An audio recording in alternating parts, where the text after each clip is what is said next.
پیٹ میں آنے والا ہے، برزخ میں کام آنے والا ہے، محشر میں کام آنے والا ہے، یوم الحساب کتاب کے دن کام آنے والا ہے۔ کیوں؟ اس علم کے ذریعے سے جو اللہ نے ہم کو عطا کر رہا ہے، سب سے پہلی چیز خدا کی معرفت ہوگی۔ خدا کون ہے ہم کو پتا چلے گا، خدا کی طاقت کیا ہے ہم کو پتا چلے گی، خدا کی بڑائی کیا ہے ہم کو پتا چلے گی، خدا کی اصل کیا ہے، یہ خدا کی معرفت والا علم ہم کو ملے گا میری ماں اور بہنیں۔ اور نبی کا مقام کیا، ابھی مولانا محترم نے بتایا کہ نبی کا کتنا بڑا مقام ہے۔ ان شانئک هو الابتر، دشمن یہ کہتے تھے کہ تو ستیہ ناش ہوگا، تیرا جو ہے معاملہ بگڑ جائے گا، تو ختم ہو جائے گا، تیرا ایسا ہوگا، تیرا ویسا ہوگا، نعوذ باللہ۔ ہمارے نبی محمد صلی اللہ علیہ وسلم کے بارے میں دشمنوں نے یہ جملے، یہ الفاظ استعمال کیے، لیکن اللہ کو یہ الفاظ گوارا نہیں ہوئے، اللہ کو بھی یہ چیز پسند نہیں آئی، اللہ بھی ناراض ہوئے ان کے الفاظوں پر جو دشمنوں نے ہمارے نبی مکرم و مطہر، امن اور سلامتی کا پیغام دینے والے، پوری دنیا کے ہر مذہب کے انسان کو اللہ کے نبی نے امن اور سلامتی کا پیغام دے کر ہمارے لیے شانتی اور سلامتی کی زندگی بخشی۔ جو بچیوں کو زندہ دفن کر کے آتے تھے ان کو بیٹی کا مقام بتایا، باپ کا درجہ بتایا، ماں کا مقام بتایا، ماں کے قدموں کے نیچے جنت، باپ جنت کے دروازوں میں سے بیچ کا دروازہ۔ بیٹی کو جو پال پوس کر اس کی اچھی تربیت کر کے، اس کے اخلاق کے خیال کر کے، اس کی اچھی طریقے سے تعلیم و تربیت کر کے، اچھا نیک صالح جوڑا تلاش کر کے اس کی شادی کر کے دیتا ہے، وہ باپ اور میں دونوں جنت میں ایک ساتھ رہیں گے۔ یہ اللہ کے نبی کی بشارتیں اللہ کے نبی نے بتائی۔ ایسے نبی صلی اللہ علیہ وسلم پر دشمنان اسلام، دشمنان نبی طرح طرح کے غلط الفاظ استعمال کر کے ہمارے نبی کے دل کو تو ٹھیس پہنچتی ہے، اللہ کو بھی جو ہے تکلیف ہوتی ہے، اللہ بھی ناراض ہوتے ہیں۔ اللہ فرماتے ہیں ان شانئک هو الابتر، بے شک آپ کے دشمن ہی بے نام و نشان ہوں گے، آپ کے دشمن ہی ان کے کوئی نام و ذکر نہیں رہے گا، نیست و نابود ہوں گے، برباد ہوں گے، تباہ ہو جائیں گے، ان کی منہ کالا ہو جائے گا، ان کا ہر چیز فنا ہو جائے گی، اور قیامت کی صبح تک نہ ان کو یاد کرنے والا کوئی ہوگا، نہ ان کا ذکر کرنے والا کوئی ہوگا، نہ ان کا جو ہے اچھا یا برا ذکر کرنے والا کوئی نہیں۔ ان کا تو کتے بھی نام لینا پسند نہیں کرتے، کالا جانور خنزیر بھی ان کا نام لینا پسند نہیں کرتے۔ اللہ نے یہ مقام ہمارے نبی کو دیا اور ان کو اس طرح ذلیل کیا۔ میری ماں اور بہنیں دیکھیے، آج ابو جہل کا نام ہم ہر ذکر ہر مجلس میں کرتے کیا؟ ارے ہم تو کیا، ان کے ماننے والے خود آج تک ابو جہل کا نام نہیں لیتے، آج تک ابو جہل کا نام کون بھی نہیں لیتے، اور لیے تو بھی کیسا لیتے ہیں؟ ملعون ہے، مردود ہے، خبیث ہے، شیطان ہے، جڑغلیظ ہے، ایسا استعمال سے لیتے ہیں۔ لیکن ابو جہل بھی ہمارے نبی کے زمانے میں موجود تھا، ہمارے نبی بھی تھے۔ اللہ نے فرمایا انا اعطیناک الکوثر، ہمت بڑھائی ہمارے نبی کے، ہے نبی تم گھبراؤ نہیں، تمہارے لیے تو ہم نے کوثر عطا کیا ہے، ہم نے کوثر عطا کیا۔ کوثر کا مطلب ایک بہت بڑا اونچا مقام، حوض کوثر، جو قیامت کے دن پوری دنیا حضرت آدم علیہ السلام سے لے کر قیامت کی صبح تک کے کروڑوں پورے انسان وہاں جمع ہوں گے۔ اس وقت پتا چلے گا کہ ابو جہل کون سے ایندھن میں جل رہا ہے، ابو لہب کون سے ایندھن میں جل رہا ہے، عتبہ و شیبہ کون سے ایندھن میں جل رہے ہیں، اور میرے نبی آقا محمد، آپ کے اور ہمارے تاجدار مدینہ احمد مجتبی محمد مصطفیٰ صلی اللہ علیہ وسلم کی شان اتنی بلند ہوگی، آب کوثر پر اپنی خوبصورت زلفیں لہراتے ہوئی، چاند سے زیادہ چمکدار چہرہ، وہ جس کی قسمیں اللہ نے قرآن میں چہرے کی قسم کھائی اور ناک کی قسم کھائی، پیشانی کی قسم کھائی، زلفوں کی قسم کھائی، آپ کے چلنے کی، آپ کے شہر کی قسم کھائی، ایسے پاکیزہ نبی آب کوثر پر، حوض کوثر پر بیٹھ کر دیکھتے ہوں گے کہ میری امت کی پیاس کو، ان کی تشنگی کو میں بجھاؤں گا۔ لوگ آتے جائیں گے، نبی کے ہاتھ سے آب کوثر پیتے جائیں گے، اپنی پیاس کو بجھاتے جائیں گے، اور جو نبی کے ہاتھ سے حوض کوثر کوثر پر پانی پی لیا میری ماں اور بہنیں، قسم خدا کی اب اس کو کوئی پانی کی ضرورت نہیں پڑتی، کوئی پیاس نہیں لگتی۔ وہ شہد سے میٹھا، دودھ سے سفید، برف سے ٹھنڈا، اتنا پاکیزہ پانی، اور ایسے پاکیزہ نبی کے ایسے مقدس وہ پاکیزہ ہاتھوں سے پینا، یہ خوش نصیبی ہر کس و ناکس کو نہیں ملتی، ہر مرد عورت کو نہیں ملتی یہ موقع۔ میری ماں اور بہنیں، جو نبی کی اتباع میں رہیں گے، جو نبی کی سنتوں پر چلیں گے، جو نبی کی فرما برداری کریں گے، 24 گھنٹے کی زندگی جیسا مولا نے فرمایا، ہمارا کھانا نبی کے مطابق ہو، ہمارا سونا نبی کے مطابق ہو، ہمارا اٹھنا نبی کے مطابق ہو، ہمارا پانی پینا نبی کے مطابق ہو، ہمارا چلنا نبی کے مطابق ہو، ہمارا بات کرنا نبی کے مطابق ہو، ہر چیز نبی کے اتباع میں ہو، تو انشاءاللہ ایک دن آئے گا، ہماری موت آئے گی، ہم مر جائیں گے، قیامت قائم ہوگی، حوض کوثر لگے گی، اور نبی اس کے اوپر جلوہ افروز ہوں گے اور فرماتے رہیں گے کہ لاؤ میرے ان امتی بندیوں کو، اللہ کے بندیوں کو، اللہ کے بندوں کو، آج میں اپنے مبارک ہاتھوں سے حوض کوثر پر پانی پلاؤں گا۔ میری ماں بہنیں، کیا خوش نصیبی ہے، آپ سوچو ذرا۔ ایک MLA ہمارے گھر پہ آ کے گیا تو پورے گاؤں کی نظر ہمارے گاؤں پر، ہمارے گھر پر پڑتی ہے، ہمارا مقام اونچا ہو جاتا ہے۔ اور جس نبی کے ہاتھ سے ہم حوض کوثر میں پانی پی لیے، پوری کروڑوں انسانوں کے اندر سب سے اعلیٰ مقام والے ہم ہی ہوں گے۔ اسی لیے یہ تعلیمات یہاں پر دی جاتی ہیں جو خبر میں کام آنے والی تعلیم ہے، اللہ تک جنت میں جانے تک تعلیم یہ کام آتی ہے، اور جنت میں جانے کے بعد بھی یہ تعلیم کام آتی ہے۔ اسی لیے میری ماں اور بہنیں، یہ تعلیم کو ہلکا نہ سمجھیں، قرآن کے پڑھنے اور پڑھانے کو ہلکا نہ سمجھیں، مدارس کو ہلکا نہ سمجھیں، مکاتب کو ہلکا نہ سمجھیں، اور اس کو جو ہے ایک اہمیت دیں، ایک اپنے اندر مقام پیدا کریں کہ مدرسے کا مقام کتنا اونچا ہے، مکتب کا مقام کتنا اونچا ہے، استاذ کا مقام کتنا اونچا ہے، پڑھنے والے طلبہ و طالبات کا مقام کتنا اونچا ہے۔ اللہ کے نبی نے فرمایا، جو بندہ اور بندی اپنے گھر سے خالص اس صاف دلی کے ساتھ اچھی نیت کر کے کہ میں اللہ کا علم حاصل کرنے، نبی کی شریعت کا علم حاصل کرنے کے لیے اپنے گھر سے سفر طے کر کے مکتب کو جا رہا ہوں، جا رہی ہوں، مدرسے کو جا رہا ہوں یا جا رہی ہوں، تو میری ماں اور بہنیں، اللہ کے نبی نے فرمایا، ان بندے اور بندیوں، طلبہ و طالبات کے قدموں کے نیچے فرشتے اپنے پاکیزہ نورانی پروں کو بچھا دیتے ہیں اور کہتے ہیں اللہ سے کہ اللہ، یہ تیرے بندے اور بندیاں، یہ طلبہ و طالبات تیرے قرآن کا علم حاصل کرنے کے لیے، جہالت کو دور کرنے کے لیے، شریعت کا علم حاصل کرنے کے لیے، بے دینی کو ختم کرنے کے لیے، دینداری کو اپنے اندر لانے کے لیے، نفس پرستی کو ختم کرنے کے لیے، رب چاہی کو اپنے اندر لانے کے لیے، یہ تیرے راستے میں چل کر مدرسہ اور مکتب کو جا رہے ہیں۔ ان کے گڑگوں میں درد ہے، ان کے پیروں میں تکلیف ہے، ان کے پیٹ میں تکلیف ہے، ان کے سر میں تکلیف ہے، اس کے باوجود بھی یہ میرے بندے، تیرے بندے بندیاں مدرسے کو آ رہے ہیں۔ اے اللہ، جب تک تو ان کی پوری مکمل مغفرت نہیں کرتا، ہم اس وقت تک خاموش نہیں رہیں گے، ہم اللہ تیرے دربار میں مانگتے ہی رہیں گے کہ تو ان کی مغفرت فرما۔ تو میری ماں اور بہنیں، کتنا بڑا درجہ ہے نہیں یہ بڑا درجہ؟ کس کے لیے ہے یہ درجہ؟ ہمارے لیے، پڑھنے والوں کے لیے، پڑھانے والوں کے لیے۔ اسی لیے میری ماں بہنیں، اللہ نے اس قرآن مجید کا ہم کو جو ہے وارث بنایا ہے، اور جب وارث بنایا ہے تو قرآن کی حفاظت بھی کرنا، قرآن کی تعلیم حاصل بھی کرنا، اور اس کے اوپر عمل بھی کرنا، اور اس تعلیم قرآن کو دوسروں تک بھی پہنچانا۔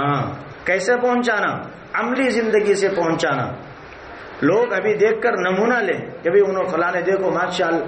قرآن پڑھ رہے ہیں، ہم بھی پڑھنا، فلاں نے دیکھو نماز پڑھ رہے ہیں، ہم بھی پڑھنا۔ اس طرح اگر ہمارے علم سے، ہمارے عمل سے کوئی ایک عورت بھی بدل گئی تو ہمارے لیے نجات کا ذریعہ ہو سکتا ہے۔ کریں گے انشاءاللہ۔ اور صرف آپ اتنے کم اور مختصر جو ہے افراد میں سمٹ کر نہیں رہنا، آپ دوسروں کو ترغیب بھی دینا کہ بھئی آپ بھی آئیے، مدرسے میں پڑھیے، تعلیم حاصل کیجیے، دیکھو ہم کو کتنا فائدہ ہو رہا ہے، اب تک کسی چیز کا علم نہیں تھا، اب بہت ساری چیزوں کا علم ہم کو ہو چکا ہے۔ آپ لوگ اس طرح ترغیب دے کر دوسری اور ماں بہنوں کو دعوت دے کر بلائیں گے، وہ بھی آئیں گے۔ اللہ کے نبی نے فرمایا، داعی کسی کو دعوت دیتا ہے داعی کی دعوت پر وہ آتا ہے صحیح راستے پر، اللہ کے راستے پر، قرآن کے راستے پر، شریعت کے راستے پر، تو اس کو اتنا ہی ثواب ملتا ہے جتنا اس عمل کرنے والے کے اوپر اللہ تعالیٰ عطا فرماتے ہیں۔ ہمارے کو ثواب میں اللہ تعالیٰ کوئی ذرہ برابر بھی کمی نہیں کرتے۔ اس کو اللہ نے قرآن میں فرمایا سورہ مائدہ کے اندر، تعاونوا علی البر والتقوی، کہ تم نیکی کا کام خود کرو اور نیکی کے کاموں میں دوسروں کی معاون بنو، دوسروں کی مدد کرنے والے بنو۔ اب یہ نیکی کا کام ہے مدرسہ، قرآن پڑھنے سے بڑا کون سا نیکی کا کام ہے؟ سب سے بڑی نیکی کا کام قرآن کا پڑھنا پڑھانا ہے۔ اب ہم دوسرے پڑھنے آ رہے ہیں، ان کی مدد کرنا، یا نہیں آ رہے ہیں ان کو جا کے بولنا بھئی آپ بھی آؤ قرآن پڑھ لو۔ بہت سارے مسائل ہمارے سامنے معلومات ہوتے ہیں، ہم نے کالج اور اسکول کی پڑھائی حاصل کر کے ساری چیزیں دنیا کی معلوم تو کر لی، سائنس معلوم کر لیا،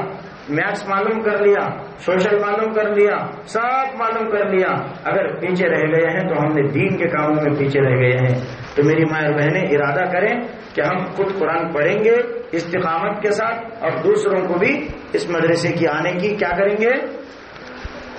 دعوت دیں گے ضرور انشاءاللہ۔ اب آئندہ جب آئیں گے تو آپ کی تعداد یہ اتنی مختصر افراد پر سمٹ کر نہیں رہنا انشاءاللہ۔ ایک کو ایک بولے تو 8 آ رہے ہیں تو 16 ہونا، 4 آ رہے ہیں تو 8 ہونا، 5 آ رہے ہیں تو 10 ہونا انشاءاللہ کریں گے۔ اللہ تعالی ہم سب کو کہنے اور سننے سے زیادہ عمل کی توفیق عطا فرمائے۔ اصل مفتی صاحب تو آنے والے ہیں، جب تک ہم کو جو بات کرنے کا موقع دیا اللہ تعالی شکریہ جزاک خیر عطا فرمائے۔ کیا نہیں ہے یہ بھی